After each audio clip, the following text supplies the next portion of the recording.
Vamos a cambiar el color. Lo que tenemos es un resorte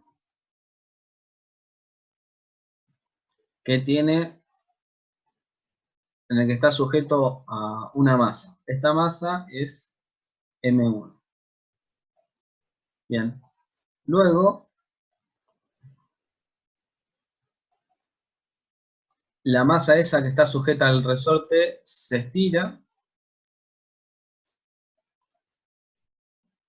una determinada elongación y esa elongación es la máxima. Entonces, por eso le ponemos la de amplitud. Bien. Y en un momento, cuando llega a esta elongación, arriba se coloca una segunda masa, que es M2. Cuidadosamente se coloca la segunda masa. Entonces, fíjense, acá lo que pide es, primero, hallar el coeficiente de roce que hay entre estas dos masitas, que va a ser el coeficiente de roce estático, y después, una de las cosas que pide es si se conserva la energía mecánica, ¿no? Si la variación de energía mecánica es 0. Este es el inciso A y este es el inciso B. Y bueno, vamos a poner los datos. Los datos que hay son, ¿cuál es el valor mínimo que perdón, los datos que dan son K, el valor de las dos masas, da K, el valor de las dos masas, y, ¿qué más da de dato? La amplitud da, bueno, y eso es todo. Bien. Bueno, entonces, los datos son estos 4 que están acá. Vamos a subrayarlos. Estos 4 son los datos. Y las incógnitas es el coeficiente de roce estático. Bueno, fíjense, acá lo que pasa es que entre la masa 1 y el suelo no hay roce. Hay roce entre la masa 2 y la masa 1. ¿Por qué? Porque si no habría roce, entonces después de que se dejara caer la masa 2, si no habría roce, la masa 2 no se movería con la masa 1. Y lo que pasaría es que caería la masa 2, pero después la masa 1 se sigue moviendo y la masa 2 queda quieta y después cae. Entonces, para que se muevan las dos juntas, tiene que haber roce entre las dos masas. Luego, fíjense, esa fuerza de roce tiene que ser estática. ¿Por qué? Porque las dos masas se van a mover juntas, es lo que dice el problema.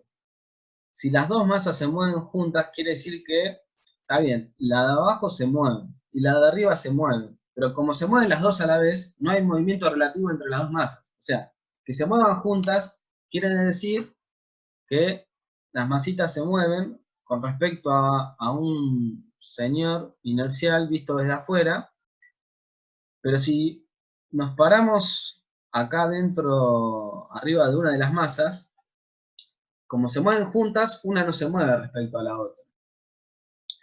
Entonces la fuerza de roce que hay acá va a ser la fuerza de roce estática. Por más que se estén moviendo, la fuerza de roce es estática, porque si sería dinámica, la masa de arriba patinaría con respecto a la de abajo. Bien, entonces eso es lo primero que hay que tener claro. Después, bueno, fíjense que lo que queremos hallar es el coeficiente de roce estático de una fuerza de roce estática. Y que para poder hallarlo, vamos a tener en cuenta que esa fuerza de roce estática que va a aparecer acá va a ser máxima, ¿no? Entonces, si nosotros hacemos un dibujito, si hacemos un dibujo, entonces lo que tenemos es el bloquecito, y fíjense, si hacemos acá el dibujo para el diagrama de fuerzas, para solamente la masa 2, tenemos la normal, el peso, la fuerza de roce, que es la que hace que se mueva para adelante, ¿no? Y esas son todas las fuerzas que tenemos en la masa 2. Bueno, luego, para poder hallar el coeficiente de roce, lo que hay que hacer es plantear la segunda ley de Newton para esta masita, ¿no? Que es fuerza de roce va a ser igual a masa por aceleración. ¿Qué masa? Bueno, la masa 2, y esto es la fuerza de roce. Y la fuerza de roce va a tomar el valor máximo, la fuerza de roce estática. Bueno, el valor máximo va a ser mu por la normal. La normal en este caso, como la normal es igual al peso, para este caso en particular, es mu estático por mg. Este mg es m2, ¿no? Y acá les queda m2 por a. Bueno, entonces, bueno, acá despejan el mu estático y les va a quedar mu estático va a ser igual, este se les va con este, y les queda aceleración sobre gravedad. Entonces, el coeficiente de roce estático eh, va a tener que ser igual a la aceleración sobre la gravedad. La gravedad ya la conocemos, es 9,8 metros sobre segundo cuadrado, la aceleración no la tenemos. Entonces lo que podemos hacer es hallar la aceleración, pero tomando ahora a M2 y a M1 como un solo sistema. ¿Por qué? Porque si nosotros ahora, como sabemos que M2 y M1 se van a mover juntos, podemos tomarlo como un solo bloque grande y les dibujamos las fuerzas que tienen adentro, ¿no? ¿Y qué fuerzas va a tener? Bueno, va a tener la fuerza del resorte, la normal total y el peso total. Fíjense que ahora lo que hicimos fue hacer como que M1 y M2 la consideramos como un solo cuerpo con una sola masa. Fíjense que acá no estamos metiendo la fuerza de roce. ¿Por qué? Porque son fuerzas internas. Está bien, acá hay fuerza de roce, pero fíjense, la fuerza de roce sobre M2 va para allá.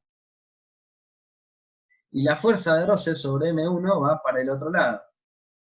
Entonces, nosotros a tomar las dos masas como un solo sistema, la fuerza de roce esta se mata con la fuerza de roce esta y no nos quedan fuerzas de roces acá. Esta fuerza que está acá es la del resorte,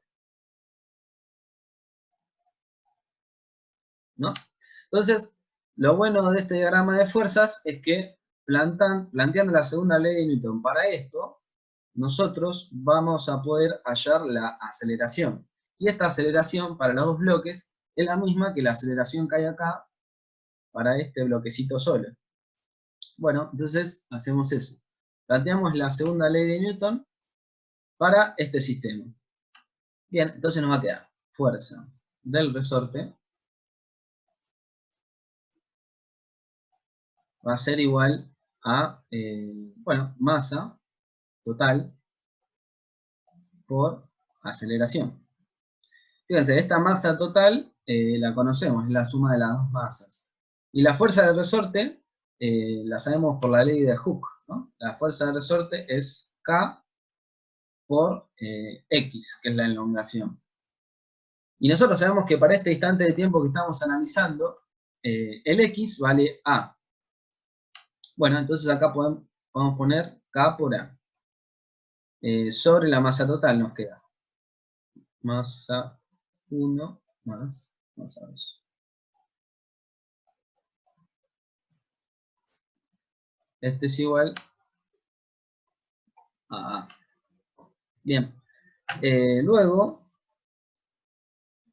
una vez que tenemos eso, fíjense, ahí ya tenemos la aceleración. Esta aceleración la metemos acá. Y bueno, y entonces nos va a quedar nuestro coeficiente de roce, según los datos que nos habían dado, nos va a quedar como K por A sobre M1 más M2. K por A sobre M1. más M2, y acá faltó por G.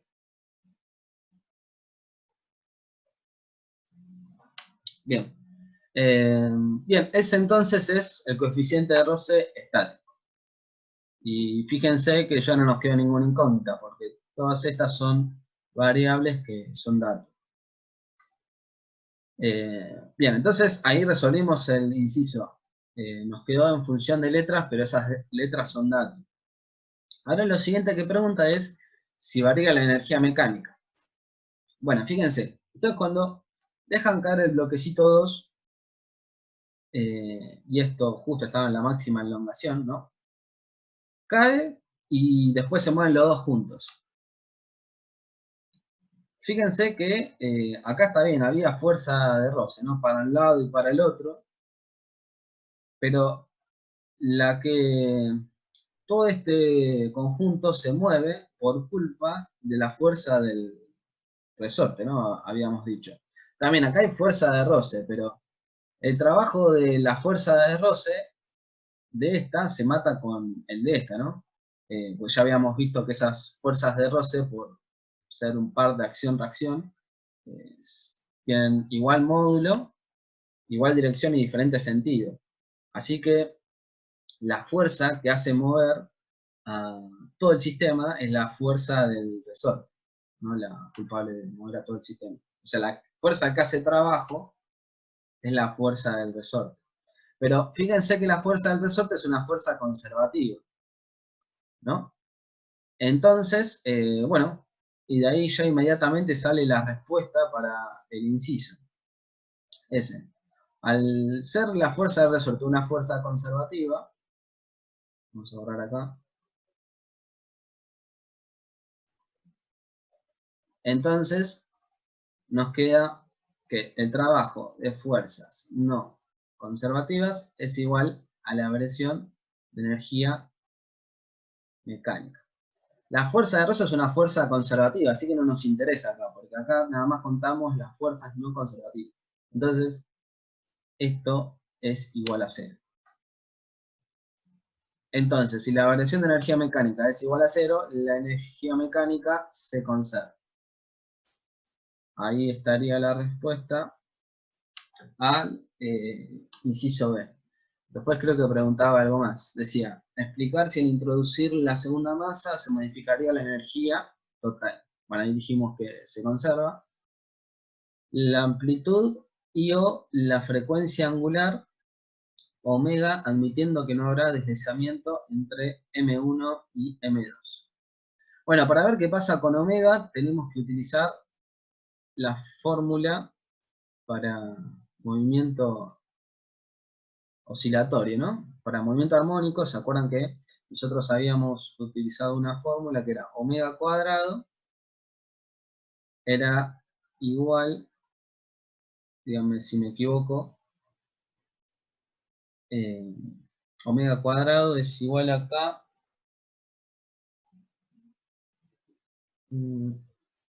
K sobre A. A ver. Esta no es la forma. A ver, acá justo estoy viendo. K sobre A. Sí, está bien. K sobre A. Perfecto. Sí, le iba a chusmear.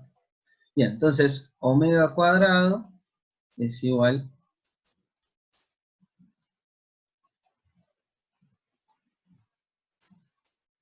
a K sobre A.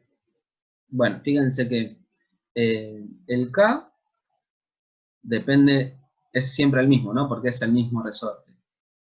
Después, la amplitud sigue siendo, ya que lo tengo anotado. Bueno, la amplitud sigue siendo la misma cuando ustedes meten la segunda masa. Entonces, el omega se va a mantener constante, que es la frecuencia de oscilación. O sea, ustedes van a poner la segunda masa y esto va a seguir oscilando de igual manera. Y esto tiene sentido porque vimos hace un ratito que no se va a perder energía mecánica. Entonces, la frecuencia de oscilación va a seguir siendo la misma. Déjenme, quiero chequear el resultado acá. Con lo que tengo.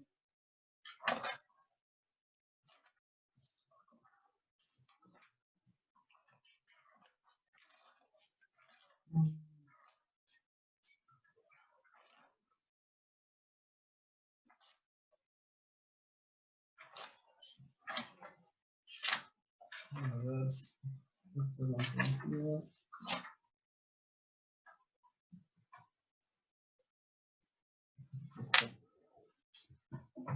Tengo acá.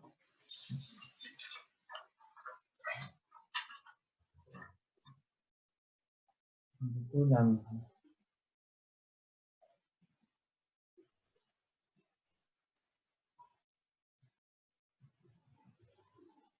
K sobre A. Bueno, y bueno, entonces quedaría así. A ver si alguien escribió. Yo tengo. Ah, ahí estaba mi duda, claro. K sobre M. Sí, por eso no estaba seguro si esta fórmula estaba bien. ¿K sobre A o K sobre M? Yo pensé que era K sobre M. Sí, es K sobre M. No, si estoy acá chequeando. Por eso les había consultado. No estaba seguro de la fórmula. Sí, la fórmula de omega cuadrado no es K sobre A, sino que es K sobre M. Entonces, ahí las cosas cambian.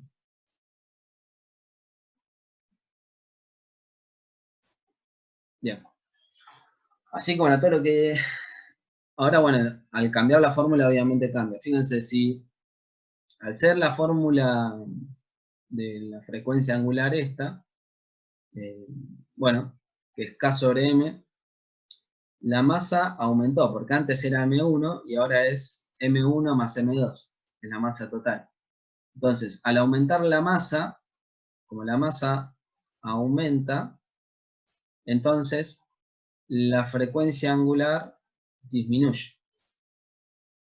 Eh, la amplitud, de todas formas, nosotros cuando metemos esto, la amplitud se mantiene igual. Lo que pasa es que ahora lo que va a pasar es que va a llegar al mismo lugar, pero con una frecuencia menor, ¿no? O sea, va a ser más lento. Pero de todas formas, la energía mecánica se conserva. Está bien lo que habíamos dicho de la energía mecánica, porque la energía mecánica se conserva, lo que va a cambiar es que ahora esto se va a mover más lento, pero va a tener una mayor energía potencial. Entonces lo que va a pasar es que la energía cinética va a disminuir, pero va a aumentar la energía potencial. Y por lo tanto la energía mecánica se va a seguir conservando. Todo lo que habíamos dicho anteriormente está bien, no es que refuta lo anterior. Omega cambia, pero lo que hace es que se mueva más lento.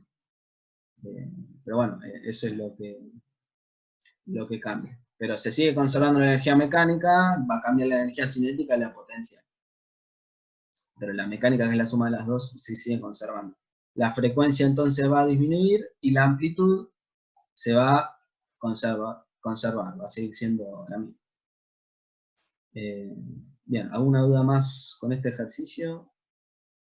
Creo que ahí respondimos todo, porque sí, preguntaba qué pasa con la frecuencia, la amplitud y la energía. Bien, ¿alguna duda más? Igual ahora, en un rato, les íbamos a subir los ejercicios esos que les habíamos dicho. Creo que con eso estaríamos. No sé si tienen alguna otra consulta.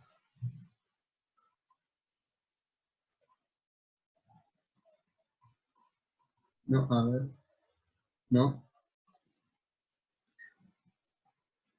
Bueno, si no hay otra consulta, si quieren, cortamos ahora. Eh, Después cualquier cosa seguimos hablando en el foro. Buenísimo. Bueno, saludos, que anden bien.